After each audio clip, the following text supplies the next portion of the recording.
Okay, you're on. All right, so racial battle fatigue, what that is basically like you can think of being black in America the same way you think of being like a soldier in a war field. So it's like you're constantly dealing with these attacks. You don't know what's coming at you, like feeling like just basically feeling like you're constantly in a state of Mhm. defense or a state of like anxiousness.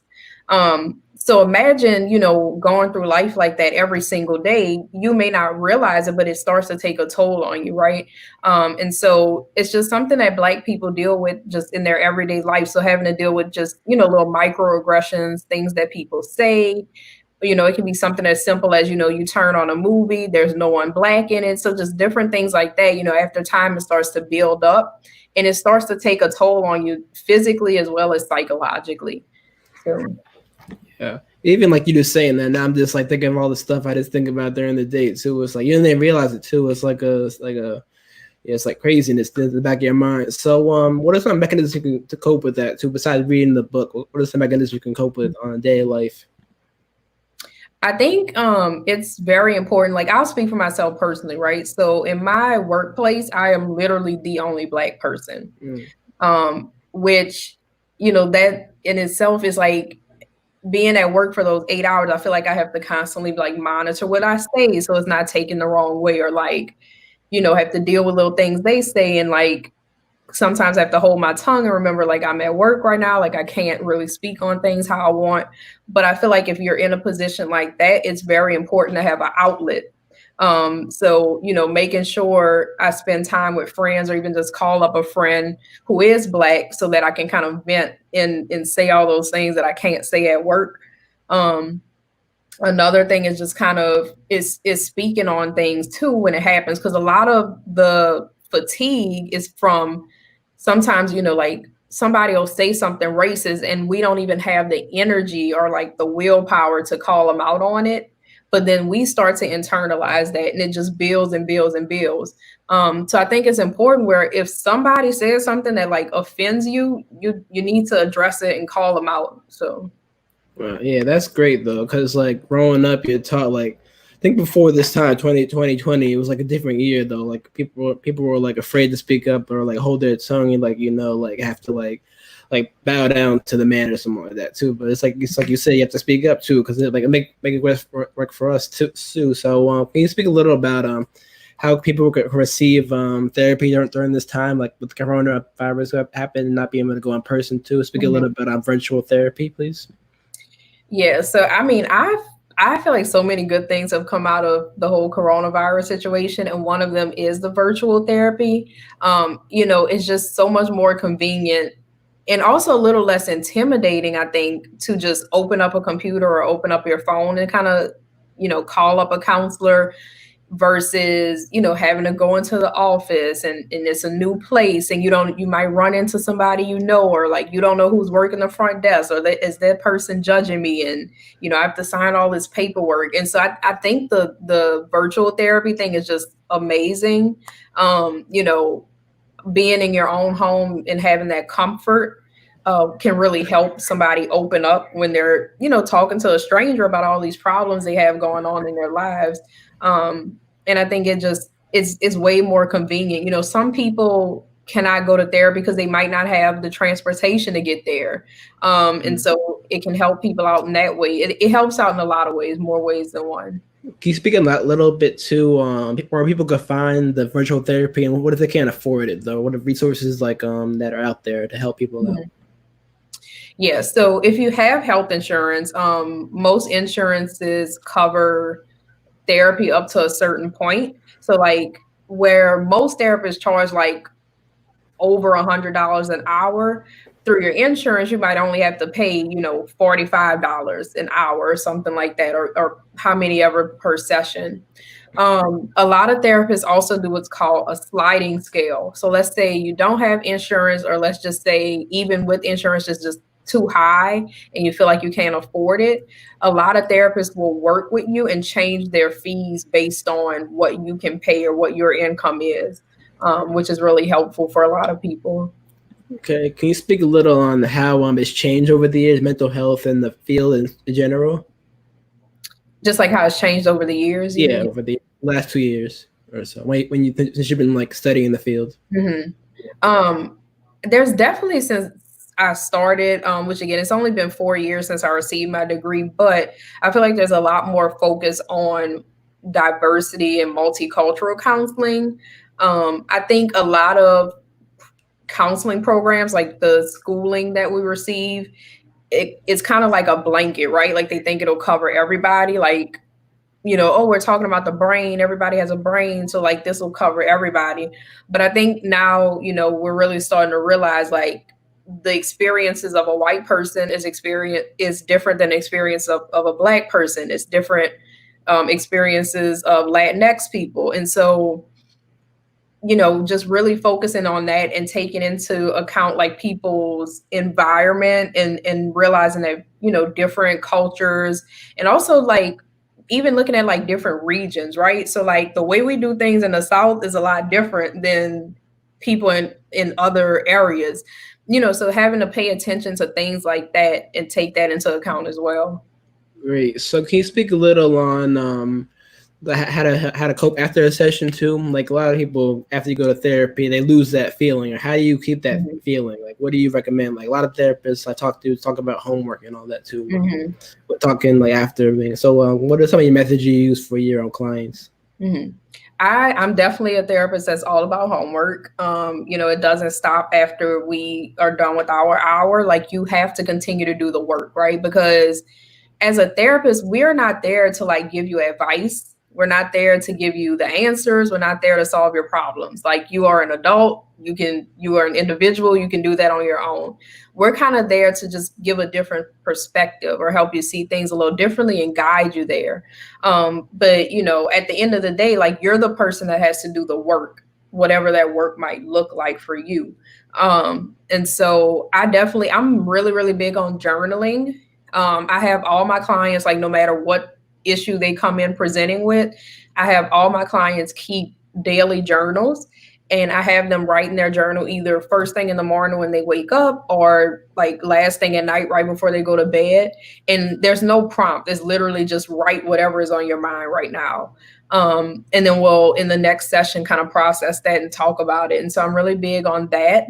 And so another thing is just kind of de-escalating. Like if you, let's say I've had a session with somebody and we talked about like some really heavy stuff and that hour is up, but you feel like it's still on your chest. Like, don't be afraid to bring that up. If you have to go over that hour sometimes, and that's fine. But we never want a client to leave a session feeling more confused or feeling like they're carrying more than they started with. Great. So since you've been in the field for like fairly new time, can you talk to the young people out there and the people that's beginning in the field to advice for them? My advice for people is get in the field, make connections. Um, it's There's always going to be like a lot of people doing the same thing you're doing, and it's easier to make those connections because what happens is, let's say there's this really well known counselor in your area. You might look at them like competition, which to an extent they are, but at the same time, if they're that popular, it's going to come to a point that they can only see so many people. No one has like an infinite number of clients they can see. They're going to reach a point to where they have to say, okay, I need to start referring them to other people. And so that's why it's really important to like network. I'm a member of a couple Facebook groups for counselors, like specific to like the city I'm in. So those are full of opportunities. Like I actually got one of my jobs from the Facebook group as well. So just networking is super important. And also like staying up to date, like with your licensing board or like your credentialing board. They're always going to send out like emails and all this new information and like these classes you can take. So staying on top of that stuff as well, just to make sure you're like most up to date with all of that. Great, that's great advice. Thank you for that. So, issues that's been coming up recently is the police and mental health. So, what are some ways we can go beyond policing and mental health, like ways we can help people in like the stress? Mm-hmm. So you mean like just the stress of people, like what they're seeing on TV with the Yeah, like somebody's like distressed in public or something like that. Like a little about that and the other side too. That'd be okay, great. yeah. So I mean, as for the thing in like public, I feel like a lot of too many of the police shootings are because the victim was somebody who probably had a mental health issue, and the lack of proper training on the police side, they don't know how to react to that other than to treat them like they're a hostile individual when they're not at all. They're just displaying signs of some type of mental illness. So my first issue is with the legislation side of it, and the lack of proper training that police forces give their people that they put out on the streets. Um, but on the opposite side of that, for like people who maybe, feeling distressed or feeling like anxious when they're watching all of this on TV, my first thing is, of course, to just disconnect at some point. Like, especially with everything going on now, not just the police shootings, but like with COVID, and there's just the elections coming up pretty soon. Like with all of this going on, a lot of people I know are glued to their TVs because they feel like they need to stay up to date, but please don't do that. Like disconnect from the TV, disconnect from social media, like, take at least, set a timer on your phone, like 30 minutes, take 1 hour, sometime out of your day to like disconnect and do something else. Um, and then also just remembering to like connect with people that you're, loved ones and people that you're close to. Okay, let me speak a little on the new normal. For people out there like struggling maybe to find work or like mentally this like week right now with so much going on. So could this like give some advice or some words of encouragement? That'd be great. Yeah, I don't know if people will find this encouraging, but I mean, the honest truth is that we just have to deal with it, right? Like this is what it is. We are not going back to what it was before. Like that, what you knew is gone. And so it's learning how to adjust and, learning how to just kind of go with the flow and not harp on what was, because that's not going to get you anywhere focusing on the past. So really like focus on the skill sets you have in front of you. Like what can I do with this situation to make it beneficial for me versus like, sitting there kind of wallowing in what was. Okay. So last question. For those that went to therapy or like have gone a couple of sessions, it hasn't worked for them. So what are some other routes for them too that if they can't like or they in between like therapy and not going to therapy? Speak on that a little bit. That'd be cool too. Yeah, that's one of the big things I hear from people who are like, who don't go to therapy or who are kind of against it is like, oh, I went to a counselor once and I didn't like it.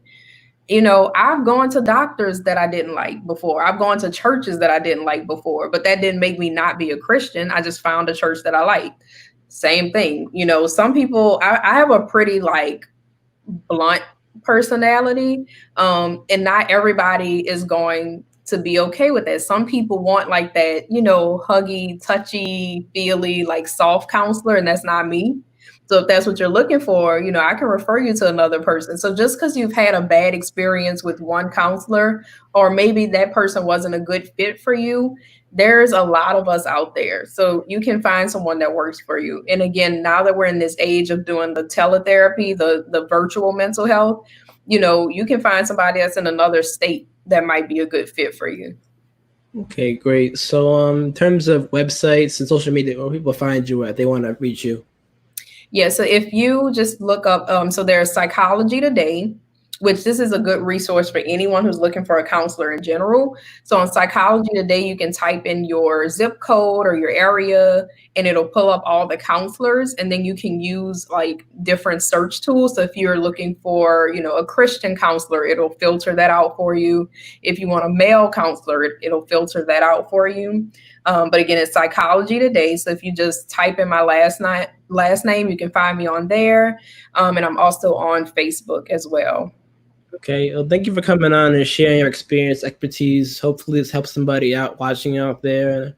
And thank you very much. I appreciate it. No problem. Thank you. And you'll have a good night. And then thank you guys for watching the Countless Vlogcast. I'm your host, Justin Rich. You can subscribe on YouTube, watch this again. Thank you guys for watching.